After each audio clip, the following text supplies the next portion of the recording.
इधर औरंगाबाद हादसे पर मायावती ने भी अफसोस का इजहार किया। वहीं मायावती ने कहा कि सरकार को लॉकडाउन का ऐलान करने से पहले 4-5 दिन का वक्त देना चाहिए था। रोजी रोटी के लिए जो जिधर काम कर रहे हैं वो वहीं फंसे, बेचारे कहां जाएं।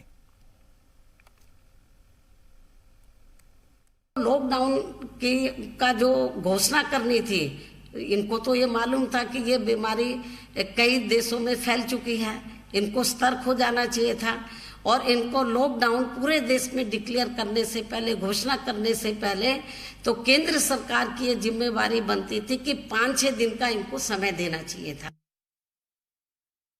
जो अमीर लोग हैं, तो जिनके बच्चे बड़े बड़े कोचिंग सेंटर में जाकर वो कोचिंग कर रहे थे, अमीर लोग हैं, बड़े बड़े अधिकारी लोग हैं, या जो लोग अपने कामकाज से विदेश भी गए हैं, तो उनके लिए तो सरकार मेहरबान है।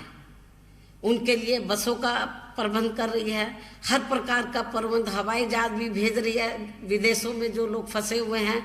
लेकिन ये जो गरीब और जो मजदूर लोग जो जिनकी हालत बहुत ज़्यादा खराब है, तो जहाँ जहाँ ये लोग काम कर रहे थे उन्होंने निकाल के बाहर कर दिया उनको।